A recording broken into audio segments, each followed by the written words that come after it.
Traveling as a woman with a frontal lobe that's developed is so intriguing and so freeing.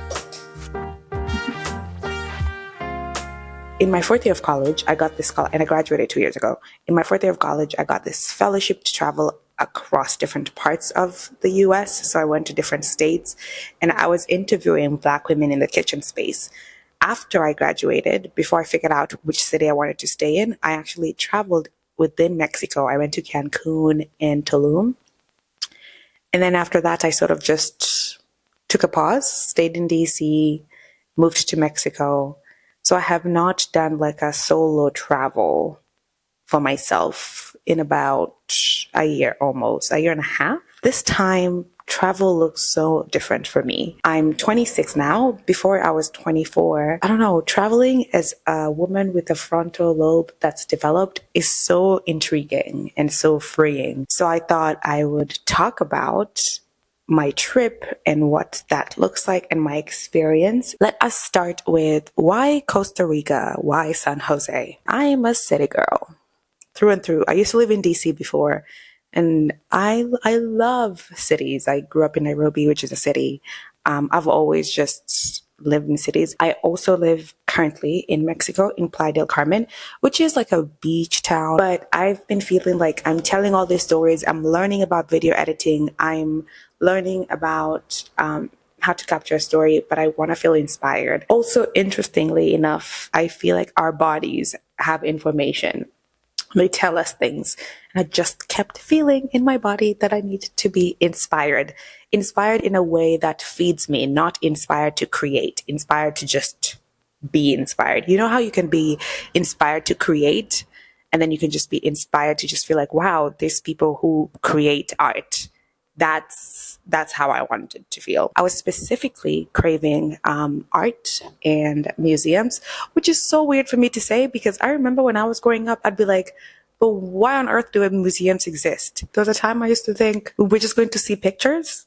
We could do that. We could do that on our phones. But now, guys, I can't believe I traveled. I can't believe I'm here just to look at the art and the culture and the food.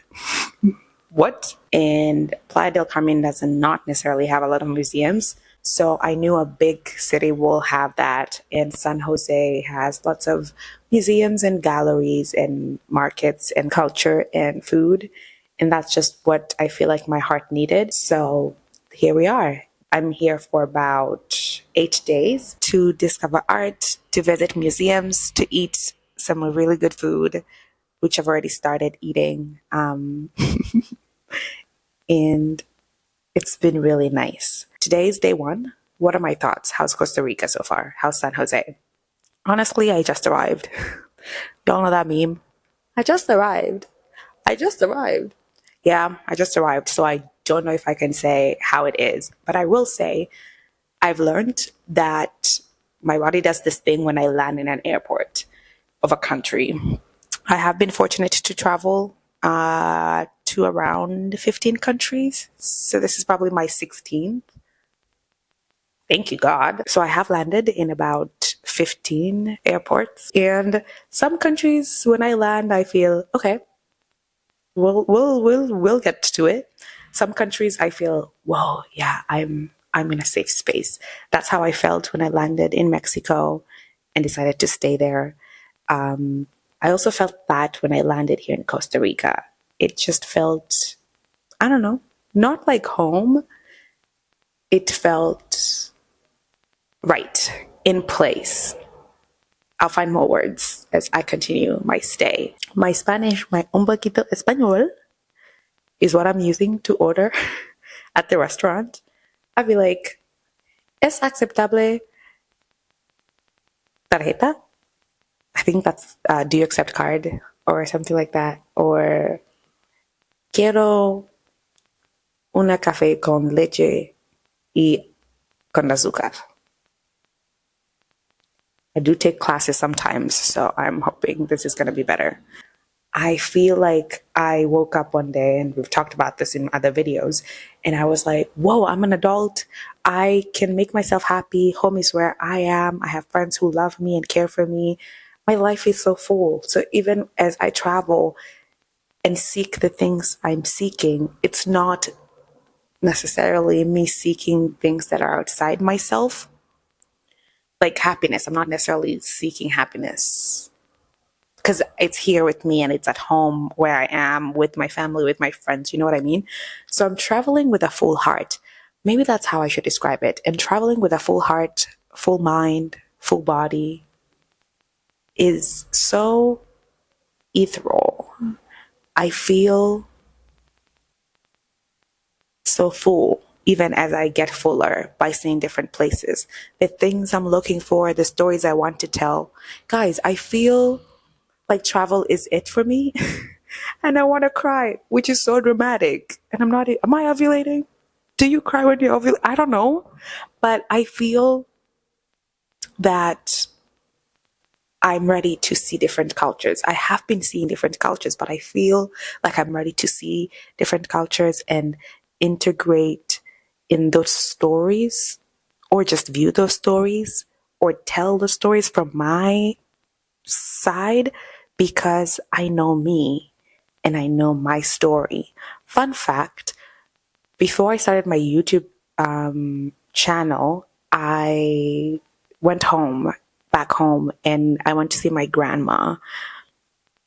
She kept saying, Diana, you should come see me. You should come see me. So I went back home and I went to see my grandma, and I took my camera, and it was kind of the first vlog or short film I made. I made a little short film. No one has seen it, including my family, just me actually.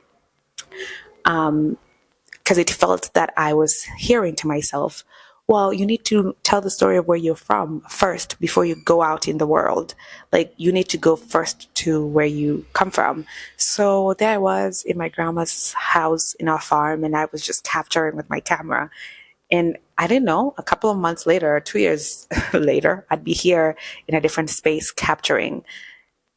So that's something that I've noticed that's interesting, traveling with your frontal lobe developed. Such a weird way of saying it. I'd say that even though I've traveled quite a bit, I still get scared when I book my ticket. I still get scared when I'm figuring out logistics. I'm always thinking sometimes, what if I get the dates wrong? But recently a friend of mine was like, if you get scared or if you feel fear, that's your brain making sure that it's letting you know that you should be okay. So cover all the bases. That's why you feel that sort of anxiety. But my advice always, you guys know, I always tell you to book the flight because you never know, you know? Another thing is even the ways that I'm telling the stories. First of all, also, if you hear the noise, I'm right next to the road, so you can hear it. Hopefully not, because I have this mic. But it's so interesting because I'm not scared of anyone anymore. I wasn't scared before. I think I had a pretty decent sense of people don't really care, so you can whip out your camera or you could do whatever. But now I'm like, okay, I'm gonna take this camera out and take pictures of this food at my own space, at my own pace. I'll be polite and ask people, hey, do you mind if I take pictures of this decor? I'm okay just standing outside of a restaurant and actually looking at the house and it being like, okay, wow, what does this tell me? There is an intentional yet bold, intentional, bold, and there's a word I'm looking for, audacious way of capturing and traveling that I feel I have now, especially after growing a little bit older, which I didn't necessarily have before. Like, I think when I was traveling before, it was just, oh my gosh, let's capture this, let's capture that, let's do this. But now I'm just like, okay, but do I really, really, really, like, I want to tell a story about my experience. And for me to tell that story, guess what? I need to have an experience first. So I'm taking my time with my experiences. I'm being bold and intentional. And it just really feels right. It's so great for me. Well, my plan is to kind of do this for a while. And I'm happy that it fits. You know, when you have this idea and then you try it, you like test the waters a little bit, take your feet to the beach on the water a little bit, and then you feel like, okay, I could do this. Yup, that's how I feel. I'm staying at the Selena hostel. I'm at the library part of the hostel, hence the books up here, this beautiful couch. If you haven't watched my hostel video that I posted a while back, I'll tag it below, but it's just benefits of traveling in a hostel, how to search it up, hostels I've stayed at. One amazing thing I love about staying at hostels is that you can make community. As a solo female traveler, it's important for me to not feel alone and also to be secure. And hostels are great at that. They provide security. You know, within hostels, you can meet people who think alike, do activities as well. They're affordable. They have food there. And then you get to do fun little classes. So this specific hostel has yoga every day in the morning, and then they have an activity every single day. And today's Tuesday, so they have a cocktail class. Wow, I need to grow up. I am grown up. Even though I'm traveling solo, I do have y'all. We still have a long way to go because it's a me and you journey. Thank you for listening to my processing of this trip so far and of traveling so far, and I appreciate you.